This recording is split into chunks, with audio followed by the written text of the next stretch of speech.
black philosophy, black love, and what I heard Dr. Love once described as black revolutionary grace. Yes. Yes. So this collection, this collective presence that interrogates power and questions unfair social, political, economic, and cultural arrangements is at the center of our justice work. Aligned with Dr. James Cone and the Black Church, this theology of the 1960s merged here. We are challenged to locate our own theology in a positioning of what it means to be black and to be free. But we were also challenged to center the inseparable reality that nexus us between black solidarity and black theology. Black First, Land First incorporated the radical repositioning and locating black women in the struggle from a conversational liberation of our people in general. Professor Mandingo challenged us to think and believe in black consciousness without forgetting that control of our dignity is control of the land that we possess.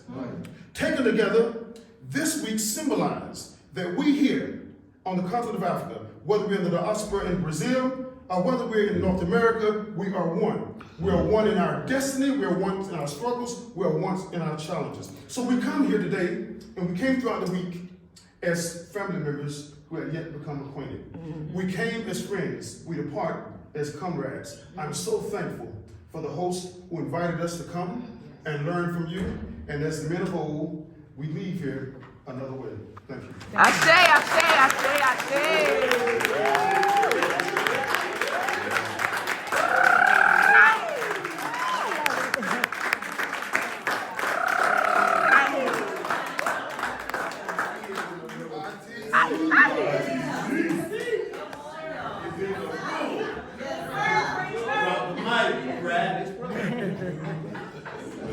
Reverend Mills, and Reverend Baxter, they understood the assignment.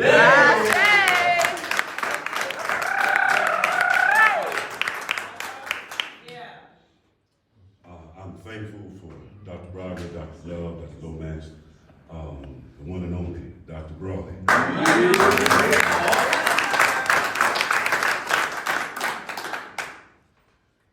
believe it was destiny that brought us into this journey together, and the powerful family of St. Paul.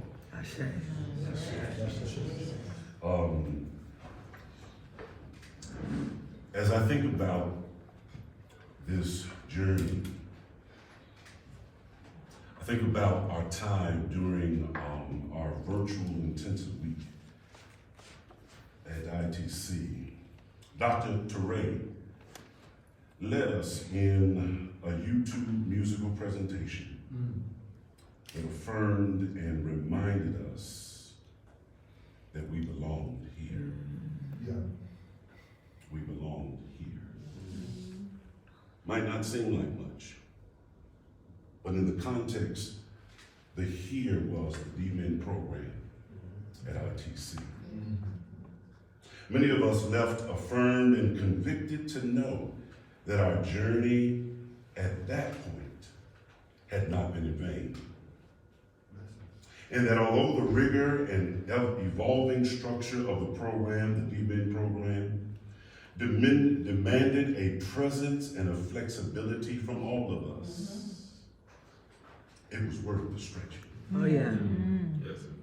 It was worth the flexibility. It was worth the moments of anxiety that we belong here. And we left not so much complaining about the processes that didn't necessarily go the way we desired. We left in our affirmation of belonging. And in a world, in a job culture, in an America that does not welcome us, it was good to feel like you belong.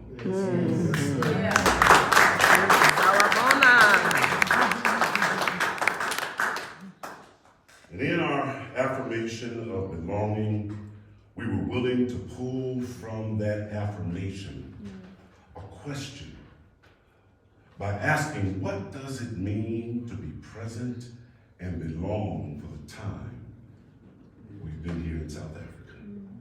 What does it mean to belong? We were invited to engage our intellects, our emotions, in the tension, as we say in broad-based organizing, of how do you live between the world as is and the world as should be. To live in the world as is only can seduce you into the law of cynicism and intellectual masturbation.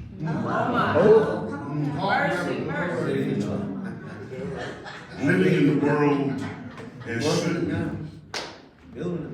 keeps you in 30,000 feet and not on the ground of everyday men and women who wrestle with the same questions that you wrestle with, but they don't have the privilege of this reflection time. And so what does it mean to hold intention this week? The world as is, as presented by the presenters. The world as is, as the anticlimactic apartheid museum that some of us experienced. And then going to a former imprisonment camp of our people. And to see pictures of white traumatized women. Come on now. What does it mean to hold intention that, yes, like in the U.S., white life is centered and black life is dismissed? We never get a chance to just voice our pain and our experience, full stop, period. How do we hold intention? The world as is, and the world as should be. Keep talking. We were invited to engage our intellects, our emotions. How do we bear witness, Dr. Lomax, individually and collectively? How to be present in the process of what these presentations and conversations could produce. The partnership, the possibility. What does it mean to be responsible for the history that we hear, the presentations? And so from our arrival in this sacred space, I've had to listen to similar and divergent perspectives on what it means to belong in a country that does not belong to you. Wow. And because Dr. Cone argues that you arrive often at the universal through the particular, I had to wrestle, and we've had many conversations, in wrestling with our reaction to the presentations that we heard. Yes. Particularly from Napoleon, who raised questions regarding our sense of who we are. Are we more African or are we more American? My. I had conversation at tables with Professor Dr. Monica Walker. And in that conversation, we struggled, and others, we struggled. We struggled to come to grips beyond the intellect. What was happening with us emotionally? As we heard someone that we thought was a partner in this struggle, we heard them say to us, you are not one of us. And what that made some of us feel like. The insult. And while I must acknowledge that I felt some of that, I also had to reflect upon my time in the U.S. When I have been in company and conversation and agitation with white brothers and sisters, both in the academy and in the organizing. And when I make a strong presentation, rather than them hearing me and receiving me, what I hear is, Dr. Bennett, it was all right, but you should have done it this way. Whoa.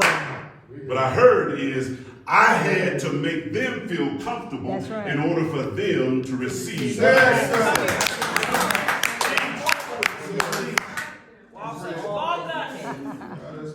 So in that light, when I heard Napoleon, in that light, I had to reflect in my own spirit, and I don't know about you, but I had to repent and say, just like we challenge white folks, stop taking this stuff. It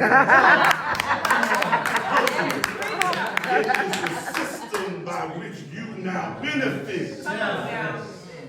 Reverend. I'm sorry, yes, You sir. in here. Yes, sir. Preacher. And so, what is it in my own presentation that makes my comrade question my own integrity Wow. and commitment to a struggle? Right. Talking about Brawley. This week has been so revolutionary and powerful, and yet it raises more questions than it answers.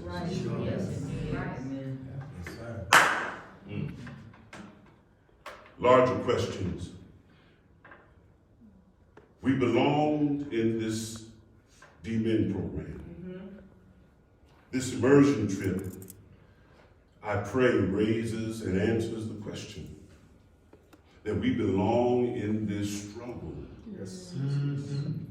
And yet, are we willing to live in the tension that when it does not resolve itself in our time frame, will we continue to struggle? That even if this reflection, this back and forth that we go with, that we will remember the lectures, we will remember the presentations, we will remember what it's like to see white trauma in black spaces. My God.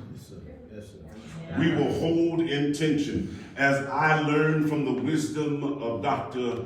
Mark Lomax, that whether these questions are resolved in our lifetime, there is a commitment to engage, a commitment to not walk away.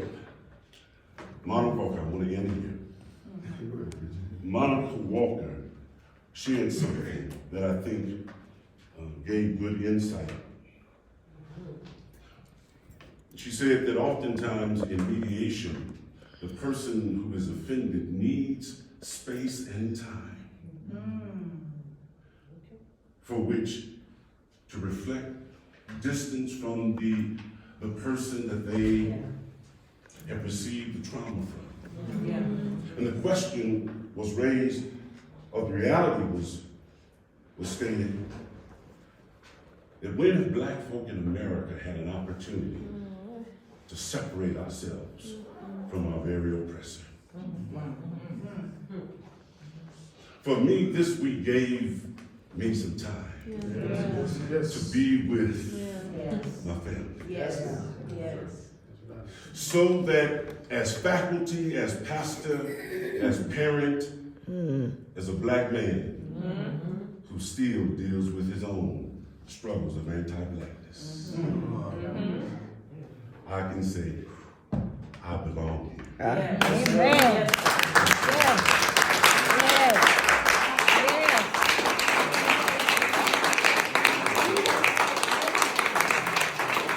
Yes.